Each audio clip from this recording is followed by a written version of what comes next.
merasa semua usaha yang kamu lakukan, semua hal yang kamu kerjakan, itu tuh banyak banget, tapi lebih banyak dapat capeknya. Dan aku ngerasain itu hari ini. Gara-gara ke-trigger, ketemu salah satu teman lama, dan memang dari dulu aku kagum sama temanku ini. Terus sekarang bisa dibilang dia sudah dalam kondisi yang mapan, stabil, udah settle down juga. Dan aku kayak ngeliat kayak, wah menyenangkan ya jadi dia. Dan itu bikin aku kayak berpikir, sebenarnya bener gak sih usaha yang gue lakukan selama ini, usaha yang gue kerjakan selama ini, lelah yang gue rasakan selama ini untuk mewujudkan cita-cita gue itu bener gak sih arahnya?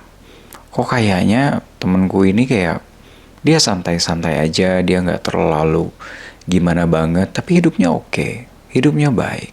Kok gue yang kayak rajin, terus mengusahakan segala sesuatunya dengan serius, malah gak kayak dia gitu. Pernah gak sih ada di posisi kayak gitu? Jujur, itu tuh lumayan bikin lelah, lumayan bikin kepikiran dan overthinking. Karena ya, selama ini kan kita berusaha mewujudkan apapun yang kita cita-citakan, kita wujudkan. Tapi ternyata, ini hasilnya kapan sih gitu? Berhasil nggak ya? Atau caranya yang salah? Atau sistemnya yang nggak tepat? Tapi, setelah pulang, setelah aku renung-renungi, setelah aku pikir-pikir, satu hal sih yang aku dapat dari kejadian tersebut, kondisi setiap orang itu beda-beda. Dalam artian starting point, setiap orang tuh beda. Ada yang memulai dalam mewujudkan mimpinya itu dari minus. Ada yang mewujudkan mimpinya itu dari plus. Ada yang mungkin dari nol. Itu tuh beda-beda. Dan tidak semua bisa dipukul rata. Itu satu hal. Terus yang kedua, aku sadar bahwa kondisi fisik, psikologis satu orang dan yang lainnya itu juga beda-beda. Terus yang ketiga, kondisi lingkungan. Lingkungan satu orang dengan orang lain itu beda-beda. Jadi bisa dibilang, oh iya ya, banyak banget gitu faktor X yang sebenarnya kalau kita mau kendaliin itu semua, itu tuh akan terasa sangat melelahkan. Dan mungkin itu yang selama ini terjadi di aku. Aku yang bisa dibilang mulainya tidak dari plus. Otomatis kan kayak ngebangunnya itu beresin satu-satu, benahi satu-satu, tiba-tiba ada satu kejadian dalam hidupku yang gak enak. Terus aku harus mulai lagi dari awal, mulai lagi dari nol gitu. Tapi ya memang begitulah kali ya. Hidup kita itu gak selalu lurus kayak jalan tol, tapi mungkin bisa berliku ke kanan, bisa belok ke kiri. Dan satu hal yang aku rasa sih, kalau yang namanya golden time, masing-masing orang itu tuh beda. Ada yang mungkin menemukan golden time-nya di masa muda. Ada yang mungkin menemukan golden time-nya di 30-an, di 20-an, di 40-an. Bahkan ada banyak juga yang menemukan golden time-nya di atas 40. Salah satunya yaitu Vera Wong.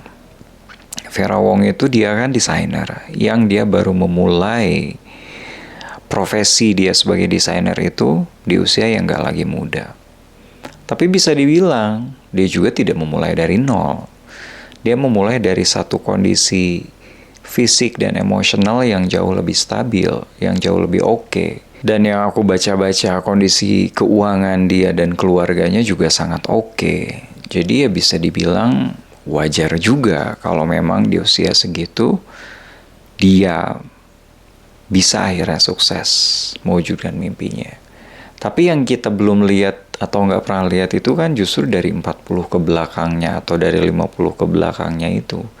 Perjuangan dia kayak apa kita nggak tahu. Kondisi naik turun dia kayak apa kita juga nggak tahu. So ya, buatku sekarang yang paling penting itu mungkin aku pribadi itu tuh harus sering-sering mengingatkan diriku bahwa faktor kehidupan, kondisi aku dengan banyak orang itu tidak bisa disamaratakan. Kita beda.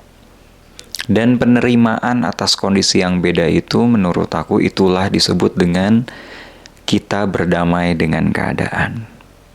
Yaitu saat kita menyadari bahwa ya kondisiku memang berbeda saat ini. Gitu. Tapi apakah menerima keadaan ini disebut dengan pasrah? Menurutku tergantung. Kalau kita sekedar menerima keadaan bahwa ya beginilah keadaanku dan ya udah kita do nothing, ya bisa dibilang itu pasrah. Tapi kalau misalkan kita menerima keadaan, kondisi kita yang berbeda-beda ini, terus kita bertekad di dalam diri kita bahwa oke, aku akan mewujudkan mimpiku dengan menciptakan penyebab-penyebabnya yang bisa mendekatkan aku ke mimpiku.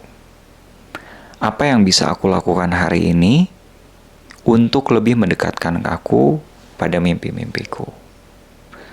Aku kasih contoh. Aku dari kecil kayaknya memang terbiasa untuk berkomunikasi. Dari kecil kayak sering MC, sering bawain acara. Terus ternyata kuliah juga masuk jurusan komunikasi. Dan aku pribadi tidak terlalu ngerasa effort banget gitu ketika masuk kuliah jurusan komunikasi itu. Terus sekarang juga di bidang pekerjaan aku juga ngajar, so pasti pakai komunikasi juga. Dan aku juga kan kerjanya sendiri, aku sering memarketingkan diri dan segala macam. So buatku komunikasi itu hal yang sangat familiar dan mendarah daging. Jadi ketika aku mulai bikin kayak gini-gini, video dan segala macam, itu tuh aku nggak ngerasa terlalu effort dalam berkomunikasinya. Tapi lain hal dengan salah satu temenku yang dia memang tidak terbiasa. Di dalam backgroundnya tuh nggak ke arah komunikasi, ya dia ngerasa itu effort banget. Sehingga dia harus latihan banyak. Buat aku nggak perlu latihan sebanyak dia. Tapi ada bidang lain lagi, kayak misalkan bidang gambar, bidang lukis. Dia jauh lebih berpengalaman dibanding aku.